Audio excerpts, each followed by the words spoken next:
शंकर भगवान की जय। समस्त देवगण कैलाश पर पहुंचकर इस प्रकार भगवान की स्तुति करने लगे, वंदना करने लगे। और मुमुच बाणमानसो तास्तं विधिनां रहन मुमुचात विधि क्रुद्धो विष्णुरुषीद सहन बाणानेन शंकासु सत्यं बहुधास्तदाः तावशं ब्रह्मर्षं स्पष्टं तयो समरो गचरम्। हे प्रभु, आपके चरणारविंदों में हम वंदना करें। प्रभु त्राहि माम शरणागत। इस प्रकार भगवान आशुतोष के समस्त देवगण प्रार्थना करने लगे। तब भगवान प्रसन्न हुए और अपने नेत्र खोले। बोले, देवताओं, आप लोगों की प्रार्थना सुनकर तो हम प्रसन्न हुए, परंतु किस उद्देश्य से आप यहां पर आगमन हुआ है, अति शीघ्र कहिए। बोले, प्रभु, हे अखिलेश्वर, अखिल ब्रह्मांड नायक, हे देवादिदेव, हे त्रयंबकेश्वर, हे त्रिलोकीनाथ, पितामह ब्रह्मा जी एवं भगवान विष्णु में भयंकर युद्ध हो रहा है। प्रभु, यदि वो युद्ध समाप्त तो नहीं किया गया, विराम नहीं हुआ, तो समुच्चा ब्रह्मांड भस्म हो जाएगा। इतने तीव्र बाणों का इतना भयंकर तेज है कि जिस स्थान पर वह अग्नि गिरती है वहां का जल, वन, पर्वत, पाखाड़ नाम पत्थर भी पिघल कर नष्ट हो जाते हैं। हे अखिलेश्वर, आप ही उस युद्ध का विराम कर सकते हैं, इसलिए हम आपकी शरण में आए हैं। इस प्रकार सुनकर के भगवान देवादिदेव ने सर्वतोभद्र मंडलाकार रथ पर विराजमान होकर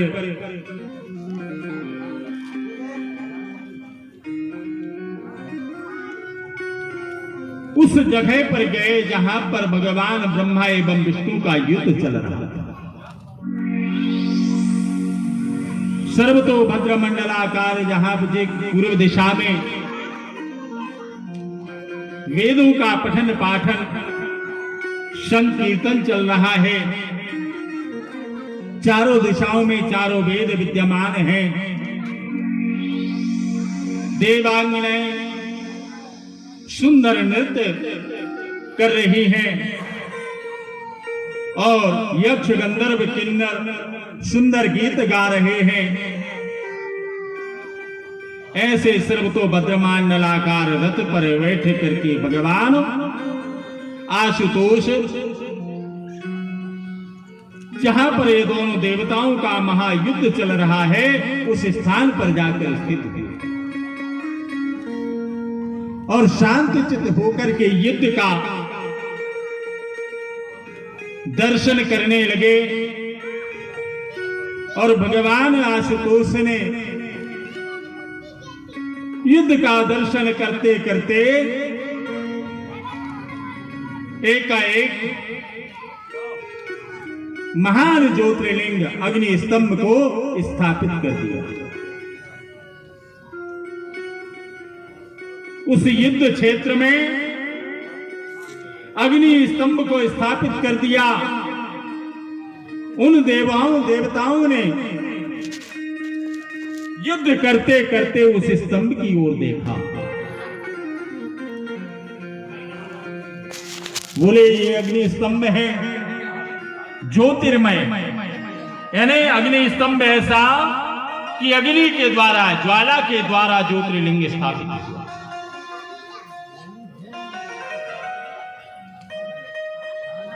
उस ज्योतिर्स्तंभ को देख करके उनका युद्ध विराम हो गया और भगवान आशुतोष की कृपा से उन दोनों देवताओं में पुनः युद्ध प्रारंभ हो गया। बोले हे विष्णुदेव, बड़े छोटे का यदि ज्ञान करना है तो पराक्रम से ज्ञान नहीं हुआ। ये निर्णायक युद्ध जो हम कर रहे थे उसमें हमारा निर्णय नहीं हुआ है। यदि निर्णय करना है तो ज्योतिर्लिंग है ये, इसके आदि और अंत का मालूम कर लो। जो मालूम करके आ जाएगा वही सर्वशक्तिमान कहलाएगा, अर्थात वही सबसे बड़ा माना जाएगा। बोले कहा ठीक है। पितामह ब्रह्मा जी से कहा, बोले देखिए आपको कहां जाना है, नीचे की ओर जाना है कि ऊपर की ओर? तो ब्रह्मा जी को घमंड था। ब्रह्मा जी ने विचार किया, बोले हम तो पितामह ब्रह्मा हैं, हम नीचे की ओर क्यों जाएंगे, बड़े हैं, अपना बड़कपन कैसे छोड़ देंगे? तो बोले क्या करना चाहिए? बोले हे विष्णुदेव, हम ऊपर की ओर जाएंगे। तो बोले मैं नीचे की ओर जाता हूं। साक्षी कौन है? बोले देवादिदेव हैं और समस्त देवगण हैं। अध्यक्ष कौन बना हुआ है, जजमेंट कौन कर रहा है? देवगण और भगवान देवादिदेव रथ पर बैठ कर। बोले कहा ठीक है तू चल। पिता महाब्रह्मा जी हंस पर बैठ करके आकाश की ओर चल पड़े और गरुड़ पर बैठकर भगवान नारायण पातालपुरी की ओर चल पड़े। लेकिन छोर किसी को पता नहीं, छोर का मालूम नहीं किया। पृथ्वी लोक से लेकर पातालपुरी तक भगवान विष्णु पहुंच गए, लेकिन अंतिम का पता नहीं चला। यहां पर पिता महाब्रह्मा जी आकाश मार्ग से चलते हुए आकाश के भी पारलौकिक चले, लेकिन अंतिम का आदि का पता नहीं चला। मध्य में केतकी का पुष्प, केतकी पुष्प वहां से चला रहा था बीच से, उसने ब्रह्मा जी को देखा तो ब्रह्मा जी ने पूछा, बोले भाई पुष्पराज तुम कौन हो और कहां जा रहे हो? हंस पर बैठे ब्रह्मा जी को प्रणाम किया पुष्प ने। बोले हे प्रभु, हे परमात्मन, काफी समय से कई हजार वर्ष बीत गए, हमारी यात्रा प्रारंभ है। पुष्प ने जवाब दिया, बोले महाराज कई हजार वर्ष बीत गए, हमारी यात्रा प्रारंभ है। बोले कहां के लिए यात्रा प्रारंभ है?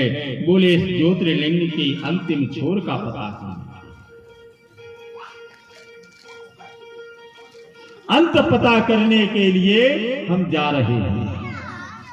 लेकिन अभी तो हम मध्यस्थ में ही भटक रहे हैं, बीच में ही भटक रहे हैं, लेकिन अंत तक पहुंच पाना हमको संभव नहीं दिखाई दे रहा। पिता महाब्रह्मा जी ने कहा, भाई पुष्पराज, जो गति तुम्हारी सोई हमारी है। हम भी आदि का पता करने के लिए जा रहे हैं। जब तुमको नहीं मिला, तुम तो बीच से आ रहे हो, आगे से नहीं आ रहे, हमको आदि तक जाना है। और तुम्हें कई हजार वर्ष बीत गए, और तो फिर हम कैसे जा सकेंगे? हमारे लिए तो संभव ही नहीं, आदि का पता हम भी नहीं लगा पाएंगे। हे पुष्पराज, हमारा युद्ध चल रहा है।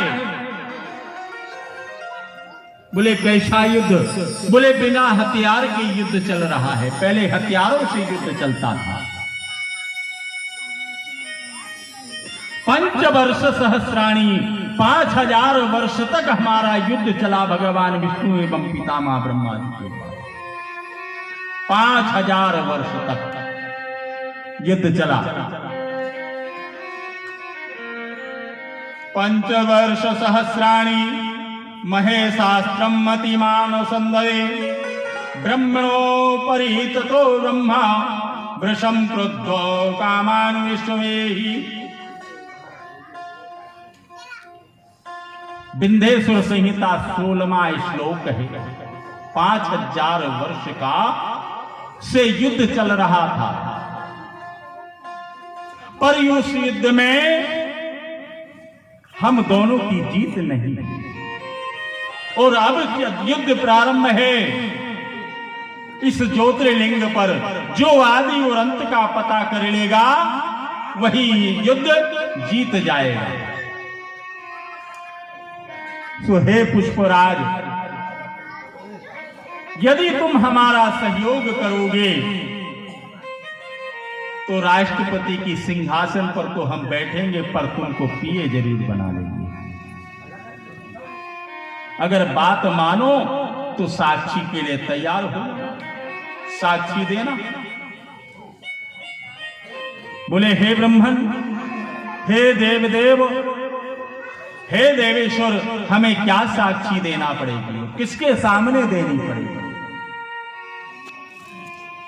बोले भगवान विष्णु के सामने एवं समस्त देवगणों के सामने आपको साक्षी देनी है। बोले क्या बोलना पड़ेगा? बोले जरा सा झूठ बोलना पड़ेगा। बोले क्या? बोले पितामह ब्रह्मा जी आदि तक पहुंच चुके थे और हमको साक्षी बनाकर लाए हैं, जो प्रमाण दे सके, इसलिए हमको यहां पर लेकर आए हैं। इसके साक्षी हमें इन्होंने आदि का पता लगा लिया है। बस इतना बोलना है, सीट मिल जाएगी और आप हमारे प्रिय तो निश्चित हैं, बना ही लेंगे आपको। अगर सरपंच भी बनेंगे तो तुमको सरपंच बना लेंगे। केत की पुष्प भी लालच में आ गया। बोले कहा ठीक है ब्रह्मा जी, कहने के लिए हम तैयार, इतना ही तो बोलना और क्या, इतना बोलने में हमारा क्या बिगड़ता है। बोले चलो भाई ठीक है, झूठी गवाही देने के लिए तैयार। आजकल की अदालतें तो झूठी गवाही मान लेती है, सत्य का पता ही नहीं चलता। पता चला बेगुनाह सजा भोग रहा है, अपराधी घूम रहा है। बोले कहा चलो महाराज, इतना हम बोलने के लिए तैयार हैं। बोले ऐसी बात बन गई, चलो। बैठे हंस पर आ गए। भगवान विष्णु भी थकित होकर के आने कर विराजमान ही होती है। इतने में ब्रह्मा जी पहुंच गए। बोले महाराज, भगवान देवादिदेव को प्रणाम। ब्रह्मा जी ने भगवान देवादिदेव को प्रणाम किया और विष्णु देव से कहा, बोले हे ब्रह्मण, हे नारायण, आपने अंत का मालूम कर लिया। बोले हे पितामह ब्रह्मा जी, हे ब्रह्मण, हमने अंत का मालूम नहीं कर। बोले हमने आदि का मालूम कर लिया, अंतिम छोर तक हम गए थे और प्रमाण हेतु, साक्षी हेतु पुष्पराज को लेकर आए, केतकी को लेकर आए। क्या होना था? केतकी खड़े हो गए, कटघरे में खड़े हो गए। जज के सामने खड़े हो गए। वहां पर वकीलों ने पूछा, बोले हे पुष्पराज केतकी, तुमने क्या देखा? बोले महाराज, हमने ये देखा कि पितामह ब्रह्मा जी हंस पर बैठे अंतिम छोर तक आदि पर पहुंचे। वहां पर हमने इनको प्रणाम किया और इन्होंने हमसे बोला कि हम लोगों दोनों में युद्ध चल रहा है, इसकी साक्षी देने हेतु तुम हमारे साथ चलो। सो हे भगवान, हम इनके साथ आए हैं। ये कटु सत्य है, इन्होंने आदि का मालूम कर लिया है। अंतिम छोर तक ये पहुंच चुके थे, वहीं से हम दोनों साथ में आ रहे हैं। पुष्पराज केतकी ने जब इतना बोला तो फड़क बैठे वह भुजा बेशाला, भयंकर गुंजायमान करते हुए, भयंकर क्रोध करते हुए, भयंकर गर्जना भगवान देवादिदेव को सर्वतोभद्र मंडलाकार रथ पर बैठे हुए उन्होंने तत्काल प्राग धनुष पर त्रिपंचा चला। बोले सावधान ब्रह्मदेव, वाणी को विराम दीजिए। अनुत्तर समुच्चा ब्रह्मांड एवं समस्त देवताओं एवं सृष्टि को बारंबार उलट पुलट करके रख दिया। हे पुष्पराज केतकी, हे दुष्टात्मा, हे दुराचारी, पुष्पराज तू पूजने योग्य नहीं, किसी भी शुभ स्थान पर, किसी देव पर समर्पण करने के योग्य नहीं है। जा तेरा तेजहीन हो जाए, सुगंधहीन हो जाए, तू पुष्प की गरिमा को नष्ट कर। ये भगवान देवादिदेव ने पुष्प को श्राप दिया और पितामह ब्रह्मा जी के लिए विजय त्रिशूल को उठाया और जैसे सर्वेदन करने के लिए तैयार हुए, वहां पर समस्त देवताओं ने प्रार्थना करना आरंभ कर दिया। लेकिन शस्त्र जब उठता है तो जब खाली हाथ वापस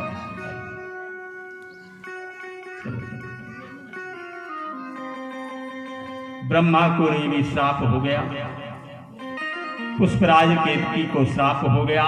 तब इन दोनों देवताओं ने, पुष्प ने और ब्रह्मा जी ने भगवान भोलेनाथ की बारंबार प्रार्थना करना आरंभ कर दिया। भगवान आशुतोष देवादिदेव महादेव भोलेनाथ जी बड़े भोले भाले हैं, क्षण मात्र में भी क्रोध में हो जाते हैं और किंचित मात्र में ही उनका क्रोध शांत हो जाता है। भगवान भोलेनाथ से प्रार्थना करना आरंभ कर दिया। बोले, हे प्रभु, हे त्रिलोकीनाथ, हे विश्वंभर, हे पार्वती पति, हे देव देव महादेव, आप तो अखिल ब्रह्मांड नायक हैं और हम सभी आपके पुत्र हैं और पुत्रों पर क्रोध करना पिताओं का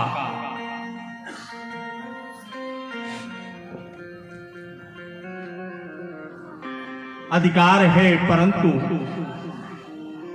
क्षमादान भी आपका एक लक्ष्य है। हे प्रभु, हे देव देव महादेव, हमारे सारे अपराधों को क्षमा कर दीजिए। भूल से हमसे गलती हुई है, इस गलती को क्षमा कर दीजिए। भगवान पुनः प्रसन्न हो गए। पुष्पराज केतकी से कहा, बोले, हे केतकी, तुम किसी भी देव स्थान में जहां पर शुभ कर्म होते हो, बंधनवार साज सज्जा में तुम्हारा प्रयोग कर सकेंगे, परंतु देव मृषा न हो या देव ऋषि भाखा। हमारा जो वाक्य मुख से निकल गया, जो शब्द हमारे मुख से निकल गए, वो वापस नहीं।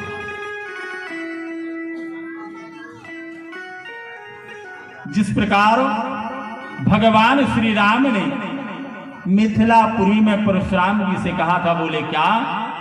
परशुराम जी ने कहा, बोले, हे प्रभु, हम आपको समझ जाएंगे, पहचान जाएंगे।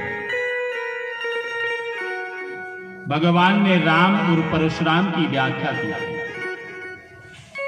परशु समेत परशुराम सो आप परशुराम हैं, हम केवल राम हैं। तब उन्होंने अपना धनुष दिया, बोले, कहा, भगवान आप इस पर त्रिपंचा चढ़ा देंगे और कानों तक खींच कर बता देंगे तो समझ जाएंगे कि नारायण अवतार हो चुका है। तो गोस्वामी तुलसी जी ने लिखा है, बोले क्या? कि लेते उठावत खेचते गाने,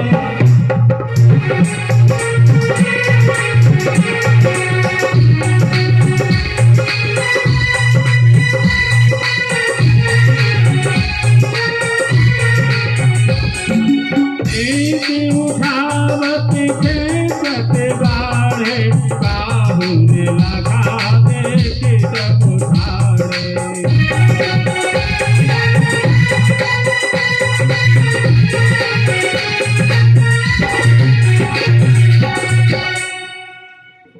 लेते उठावत खेचत गाढ़े और काहुन लखा देख सब।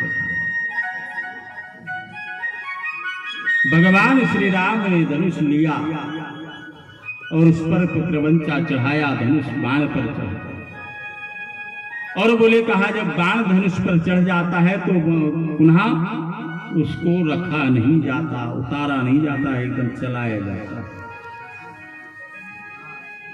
हे पुष्पराज केतकी, जे हमारे मुख से तुम्हारे लिए जो निकल गया है कि आप देवताओं से वंचित हो जाओगे, किसी भी देवता के सर पर चढ़ाने के योग्य नहीं रहोगे, किसी के पुष्पहार के योग्य नहीं रहोगे। तो हे पुष्पराज, ये मिथ्या तो नहीं हो सकता, परंतु तुम्हारी प्रार्थना से हम प्रसन्न नहीं। आप सज्जा के काम आओगे, बंधनवार साज सज्जा के हितार्थ आपको लिया जाएगा। सोई पुष्पराज प्रसन्न हो गए, बोले भगवान इतनी दया दृष्टि आपने कर ली, कम से कम देव दर्शन तो होगा, देवताओं का दर्शन तो होगा, यही आशीर्वाद हमारे लिए काफी है। पिता महाब्रह्मा जी के लिए कहा, बोले हे ब्रह्मदेव, आपको झूठ बोलने के अपराध में जो श्राप मिला है वह मिथ्या नहीं। हे ब्रह्मन, आप सृष्टि के रचयिता तो हैं, पर जो आपको जो श्राप हुआ है, कोई भी तुम्हारा पूजन नहीं करेगा। हाँ, परंतु पूजन होगा यज्ञ अनुष्ठान में, ब्रह्म पूजन होगा, ब्रह्म के माध्यम से आपका पूजन होगा, लेकिन देवालय कहीं स्थापित नहीं। जिस प्रकार भगवान विष्णु का पूजन, अन्यत्र देवताओं का पूजन होता है, यहां तक कि देवराज इंद्र का भी पूजन होता है, परंतु ब्रह्मा जी का पूजन नहीं होगा। हाँ, यज्ञ अनुष्ठान में ब्रह्म पद दिया जाएगा, पर स्पष्टीकरण नहीं किया जाएगा। जैसे भगवती का पूजन है, उसमें सर्वतो भद्रमंडल है, उसमें ब्रह्म है। वास्तु मंडल का पूजन है, उसमें ब्रह्म स्थापित है। क्षेत्रपाल छोड़ करके, क्षेत्रपाल में केवल प्रेतों का वास होता है, नैरेत्य का वास होता है। और 10 दिक्पाल पंचलोकपाल में ब्रह्म का पूजन है। षोडश मातृका में समस्त देवियों का पूजन है। सप्तघृत मातृका में स्वहा सुधा का पूजन है। और भगवान भोलेनाथ जी के अनुष्ठान में लिंग तो भद्र मंडल में ब्रह्म पूजन है। समस्त अनुष्ठानों में ब्रह्म का पूजन होगा, लेकिन स्पष्टीकरण जैसे भगवान देवादिदेव का पूजन है, परम समस्त देवताओं का पूजन, 10 दिक्पाल का भी पूजन होगा, पंचलोकपाल नवग्रहों का भी पूजन होगा, षोडश मातृका, सप्तघृत मातृका, 10 दिक्पाल, पंचलोकपाल, क्षेत्रपाल, वास्तु मंडल समस्त देवताओं का पूजन होगा। पर प्रधान पीठ का पूजन सिंगल होगा। हे ब्रह्मन, आपको प्रधान देव नहीं माना जाएगा, आपको प्रधानता नहीं दी जाएगी। देवताओं सम्मिलित देवताओं के साथ आपका पूजन होगा, स्पष्टीकरण नहीं होगा। स्पष्ट रूप से भगवान का हम देवादिदेव का पूजन कर रहे हैं, देवादिदेव के साथ में समस्त देवताओं का पूजन कर रहे हैं। भगवान लक्ष्मी नारायण का पूजन हो रहा है, शालिग्राम का पूजन हो रहा है, भगवान कन्हैया का पूजन हो रहा है, लक्ष्मी पूजन हो रहा है, दुर्गा पूजन हो रहा है, समस्त देवी का नवरात्रि में पूजन हो रहा है, ब्रह्म का भी पूजन हो रहा है, परंतु प्रधान भगवती है। महाशिवरात्रि वसंत पंचमी में प्रधान देवादिदेव है एवं समस्त देवताओं का पूजन।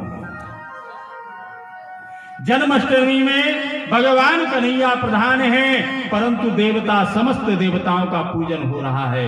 तो हे ब्रह्मन, आपको इस प्रकार प्रधानता नहीं दी जाएगी, समस्त देवताओं के साथ आपका पूजन होगा, यह ठीक है, परंतु आप प्रधानता को खो चुके हैं। एक झूठ बोलने का अपराध, इतना झूठ कि उसके कारण आपने अपनी प्रभुता को ही नष्ट कर दिया। एक प्रतिष्ठित व्यक्ति झूठ बोल जाए और अनायास उसकी झूठ पकड़ी जाए तो वो तो हृदय में वास करता था, लेकिन ऐसे प्रतिष्ठित व्यक्ति को अगर उसका झूठ पकड़ा जाए तो वो दृष्टि से गोचर हो जाता है। फिर वो स्वाभिमान, वो प्रतिष्ठा, वो इज्जत वो नष्ट कर बैठता है। आप जिस किसी को अच्छा मानते हैं, ये बहुत अच्छे हैं, बढ़िया ईमानदार हैं, इज्जतदार हैं, इन बड़े स्वाभिमान पर विशेष ध्यान देने वाले हैं, शुद्ध पवित्र विचार है, और अकस्मात कोई ऐसा कृत्य करते हुए इनको देख ले तो ऑटोमेटिक वो नेत्रों से हृदय से निकल जाता है और बड़ा दुख भी होता है। जिनको हम देख करके दुखी हुए हैं उनको उतना दुख नहीं, लेकिन हमको ज्यादा दुख हो जाए हम तो बहुत अच्छा मानते थे, ये बहुत अच्छे इंसान थे, लेकिन ऐसा भी कभी करेंगे ये तो हमने स्वप्न में भी कल्पना नहीं। ऐसे बड़ा कष्ट होता है। तो हे पितामह ब्रह्मा जी, आपने झूठ बोल करके आपने स्वयं की प्रतिष्ठाएं को ही नष्ट कर लिया है, लेकिन आपने हमारे श्री चरणों का चिंतन किया है, इसलिए हम आपको आशीर्वाद देते हैं कि समस्त देवताओं के साथ आपका पूजन होगा, परंतु प्रधान पूजन नहीं होगा। बोलिए सच्चिदानंद भगवान की जय। इस प्रकार